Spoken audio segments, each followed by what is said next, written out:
मा मा जालायनांगोन माबायदि लोगो जालायनांगौ माबायदि माबा इमारजेन्सि जायोबा इमारजेन्सियाव बे हरावबो जों मा मा खालामनांगौ जायो हस्पिटालाव थांनांगौ जायो गोथै दिहुननांगौ गोथै दिहुननानै सावनोबो नांगौ जोङो पुलिस स्टेसन लानांगौ बिराद प्रब्लेम जायो आरो जोंना थ' बयबो मिथिलायोब्ला मा जायो सोरबाथ' सोरनाबा खबर एक मासबो जायाखै जानो सासे सुइसाइड जानाय आरो बे सुइसाइड बेयावनो आरो दाल' जाया माने बिखौ सावनो थाखाय मा जादों माने बिसोरो ख्रिस्टानमोन आरो मेघालय माने गार'मोन थ' बिसोरनि माखासे मानसिया बुंलायोमोन जों सावनो मोना जों गिर्जायाव माने माबा बे गिर्जाफोरा पारमिसन होआ माने पारमिसन होआ जोंनि मेम्बारानो होआ उनाव नोंसोर गिर्जायाव फैया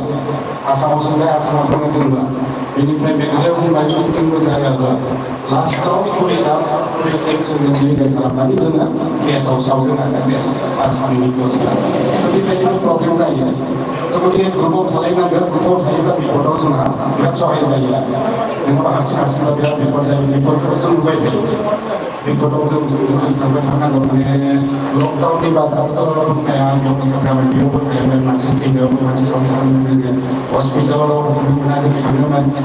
दा बेबायदि प्रब्लेम जायो आरो जोंहा बेखायनो जों खौसे जानो नागिरदों आरो बियो एक्सन क्लारिफाइड माने मा मिथिहोनाया खौरां जों मा खामानि